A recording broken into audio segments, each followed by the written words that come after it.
Hello everybody! And greetings from the Bennetts, who are now back in sunny Fife and Scotland. It's lovely to be with you, and we're delighted to be able to share something of what we've been doing over the last little while before we had quite an eventful journey back to Scotland. For those of you who haven't met us, I'm Katrina and I'm a consultant anaesthetist, and this is my husband Steve, who's a consultant surgeon. For the last 4 years we've been living in rural Rwanda with our daughters Hannah and Rachel, where we've been working at Gahini Hospital. We accepted the mission through working with CMS to go to Gahini to help the people of Rwanda by setting up a surgical service there, to train local staff and to hopefully eventually do ourselves out of a job. So Steve, this is the 4th video that we've made about the work that we've been doing in Gahini, and I wondered if you could give us an update on what we've been up to this year. Well, this year we weren't entirely sure what to expect. Clearly COVID has affected healthcare systems around the world. Now, as doctors who look after surgical patients rather than patients with respiratory problems, I think we probably thought things weren't going to be quite as busy, but to be honest, the opposite has been the case. Restrictions in Rwanda over the last year have meant that travel between the outside of the country and the capital in the middle has been restricted quite significantly over many months, and that has resulted in people seeking healthcare elsewhere. So in addition to the local patients who lived in our local district who were coming to see us for surgical treatment, in addition we seem to get quite a lot of patients coming from a number of the surrounding hospitals who don't have their own surgeon and would previously have referred their patients to the capital city. So in many ways, surgery and therefore anaesthetics has become very much busier over the last year for us at Gahini. To the extent that in June, before we left, I was seeing probably about 50 patients a week in the outpatient clinic, at least half of which, if not more, needed operations, and then subsequently fitting them in for surgery in the next week or so after that. So we've been doing over 100 different general surgical operations a week, and surprisingly enough, that's kept me fairly busy. The other thing that I was able to do earlier in the year was be involved in teaching local basic surgeons just starting out in their careers. So we've run a basic surgical skills course every year. I've been there in combination with the Royal College of Surgeons of Edinburgh, which is my college back here in the UK. But this year, without travel being possible for people from Edinburgh to come, we ran one on our own, so entirely Rwandan faculty, and that was very successful too. Katrina, you've been a bit involved in teaching and training as well, among other things. What have you been doing? Well, yes, I definitely have been involved in teaching this year. Gahini received its first anaesthetic students, which was a lot of fun and a lot of challenge at the same time. So it was great to be able to welcome them into our department and teach them and train them as we went about our lists. While Steve's been busy in the general theatres, there's also been a plenitude of orthopaedic operations and caesarean sections, and some gynecology procedures to keep both me and the students busy as well.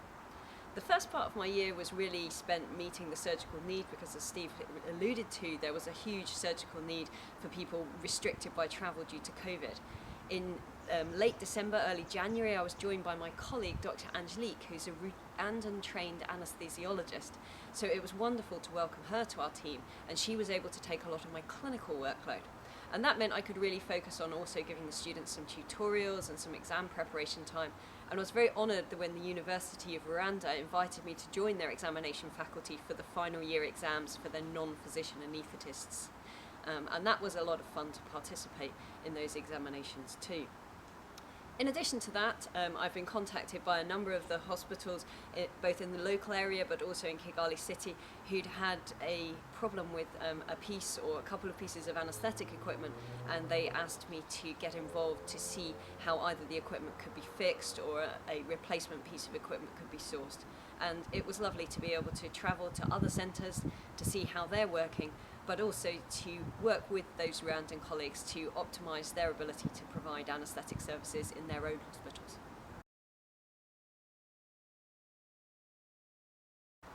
So what we found especially is that when God blesses a project, he really blesses a project. In addition to all of the patients that we've been able to help over the last year and the years before that, we've been able to get a number of really quite significant donations of money to help improve facilities. And we've worked alongside Dr. Philippe, the Director General of the hospital, who's been with us for a good 2 or 3 years now, and with the rest of the hospital management, to identify the projects that will take Gahini forward as its hospital. So we've managed to complete the surgical high dependency unit, which adds to the refurbished surgical ward and orthopaedic ward that were previously completed. We've refurbished the general surgical theatre, improving the equipment in there and recovery facilities. We had another donation that enabled us to convert an old building into a second orthopaedic ward. Given the number of patients that we've been having to look after, we needed more space for these. This has freed up some other money to enable the refurbishment of an internal medicine building. And then more recently, and when we left, we were in the middle of refurbishing the emergency department building and improving some other facilities around the hospital. Simple things like covered walkways between buildings to allow patients and staff to get between different buildings when the rain comes in the rainy season. And finally, paving a load of the walkways and outside area to enable cleaner and safer transport of patients. This is in addition to other things that have been going on. The government provided money for a new maternity building which opened a couple of years ago and has been increasingly used since. A German charity funded the new orthopaedic rehabilitation centre and orthopaedic theatre suite, and things have just gone from there to really make Gahini an unrecognisable hospital from where it was when we started 4 years ago. God has also blessed the hospital with an amazing turnaround in staff. When we arrived, there were 10 fairly junior doctors working, majoritively unsupervised, in the hospital, with one visiting orthopaedic specialist. Today, as we were leaving the hospital, we were able to leave it with 7 specialists working there. The Ministry of Health has really blessed us with the provision of a gynaecologist, with the provision of a paediatrician, 2 orthopaedic surgeons, an anaesthesiologist. The orthopaedic specialist continues to do his paediatric surgery work. And finally, the final chink in the jigsaw that there were so many of you have prayed for, and we are so grateful for those prayers, was the day that we were leaving, Dr. Martin arrived. And Dr. Martin is going to be the new surgeon at Gahini Hospital, having left his previous job in Kigali under the direction of the Ministry of Health to take up the role to address surgical need at Gahini Hospital. So hopefully you can see that Gahini Hospital is in a good place to look forward to the future. We think it's going to become very much a referral hospital for the whole of the Eastern Province, so we'd like to see more and more people coming from not just the Gahini's own district but the surrounding districts to get their more specialist healthcare needs looked at. And Gahini is well known as a Christian hospital, even if it's very much part of the government system now. And that way we hope that more and more people in Rwanda will see God's love for them as they seek their medical treatment and seek healing in Jesus' name.